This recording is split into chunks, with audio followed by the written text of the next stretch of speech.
Hello, നല്ല tasty ആയിട്ടുള്ള മോമോസ് ഉണ്ടാക്കിയാലോ? അതിന് വേണ്ടിയിട്ട് ഒരു പാത്രത്തിലേക്ക് ആദ്യം 2 കപ്പ് മൈദ ഇട്ട് കൊടുക്കാം. ഇനി അതിൻ്റെ അകത്തേക്ക് 1 ടീസ്പൂൺ ഉപ്പും 1 ടീസ്പൂൺ പഞ്ചസാരയും കുറച്ച് ഓയിലും കൂടി ചേർത്തിട്ട് ഇതെല്ലാം കൂടി നന്നായിട്ടൊന്ന് മിക്സ് ചെയ്തെടുക്കാം. ഒരു ഫോർക്ക് വെച്ചിട്ടോ സ്പൂൺ വെച്ചിട്ടോ എല്ലാം കൂടി മിക്സ് ചെയ്തെടുത്തതിന് ശേഷം ഇളം ചൂടുള്ള വെള്ളം കുറച്ചായിട്ട് ഒഴിച്ചിട്ട് ഇതൊന്ന് കുഴച്ചെടുക്കണം. ഇത് കുഴച്ചെടുക്കുന്ന സമയത്ത് വെള്ളം ഒട്ടും കൂടുതലായി പോകരുത്. കുറച്ച് മാത്രം ഒഴിച്ചിട്ട് ഇതൊന്ന് കുഴച്ചെടുക്കുക. ചപ്പാത്തി മാവെല്ലാം കുഴച്ചെടുക്കുന്ന അതേ ഒരു പരുവത്തിൽ വേണം കുഴച്ചെടുക്കാൻ. കുറച്ചധികം സമയം തന്നെ എടുത്തിട്ട് ഇത് നന്നായിട്ടൊന്ന് കുഴച്ചിട്ട് ഇതുപോലെ സോഫ്റ്റ് ഡോ ആക്കിയിട്ട് എടുക്കാം. എന്നിട്ട് ഇതൊന്ന് മൂടി വെച്ചതിന് ശേഷം ഒരു 10 മിനിറ്റ് നേരം മാറ്റി വെക്കാം.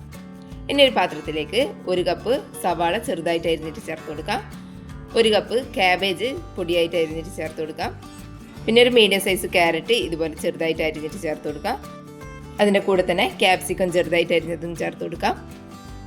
പിന്നെ അതിൻ്റെ അകത്തേക്ക് ഇഞ്ചിയും വെളുത്തുള്ളിയും പച്ചമുളകും കൂടി ചതച്ചിട്ട് ചേർത്ത് കൊടുക്കുന്നുണ്ട്. ഇനി ഇതിൻ്റെ അകത്തേക്ക് ഉപ്പും കുരുമുളകും കൂടി ചേർത്തിട്ട് വേവിച്ചെടുത്ത ചിക്കൻ ചേർത്ത് കൊടുക്കാം. ഇനി ഇതിൻ്റെ അകത്തേക്ക് കുറച്ച് മല്ലിയില ചേർത്ത് കൊടുക്കാം. പിന്നെ 1 ടീസ്പൂൺ ഉപ്പ് ചേർത്ത് കൊടുക്കാം. ഇനി ഇതിൻ്റെ അകത്തേക്ക് 2 ടേബിൾ സ്പൂൺ സോയാ സോസും കുറച്ച് കുരുമുളക് പൊടിയും കൂടി ചേർത്ത് കൊടുത്തിട്ട് നന്നായിട്ട് ഇതൊന്ന് മിക്സ് ചെയ്തെടുക്കാം.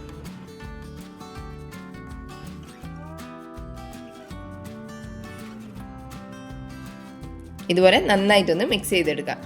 ഇനി നമ്മൾ കുഴച്ച് വെച്ചിട്ടുള്ള മൈദേൻ്റെ മാവിൻ്റെ അകത്തുനിന്ന് കുറച്ച് ഇതുപോലെ എടുത്തതിന് ശേഷം ഒന്ന് ഉരുട്ടി കൊടുക്കുക കയ്യിൽ വെച്ചിട്ട്. എന്നിട്ടൊരു പലകയിൽ വെച്ചിട്ട് ഇതുപോലെ ഒന്ന് പരത്തിയെടുക്കാം. പരത്തിയെടുക്കുന്ന സമയത്ത് ഒട്ടിപ്പിടിക്കാതിരിക്കാൻ വേണ്ടിയിട്ട് ഇതിൻ്റെ മേലെ കുറച്ച് മൈദ കൂടി വേണ്ടിക്കൽ ചേർത്ത് കൊടുക്കാം. ഇനി ഇതേപോലത്തെ റൗണ്ട് ഷേപ്പുള്ള എന്തെങ്കിലും എടുത്തിട്ട് ഇതുപോലെ ഒന്ന് കട്ട് ചെയ്തെടുക്കാം. ഇതുപോലെ ബാക്കിയുള്ള മാവ് മുഴുവനായിട്ട് ചെയ്തെടുക്കാം.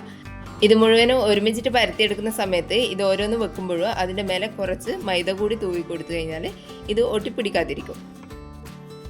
ഇനി ഇതിൻ്റെ അകത്തുനിന്ന് ഓരോന്ന് എടുത്തതിന് ശേഷം അതിൻ്റെ അകത്തേക്ക് നമ്മൾ ഉണ്ടാക്കി വെച്ചിട്ടുള്ള ഫില്ലിങ് ഇതുപോലെ നിറച്ച് കൊടുക്കുക.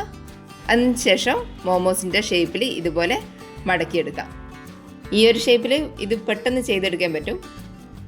മോമോസ് ഉണ്ടാക്കുന്ന സമയത്ത് ഒരുപാട് ഷേപ്പുകൾ ചെയ്തെടുക്കാൻ പറ്റും. എന്നാലും ഇത് പെട്ടെന്ന് ചെയ്തെടുക്കാൻ പറ്റുന്ന ഒരു രീതിയിലാണ് ചെയ്തിട്ടുള്ളത്.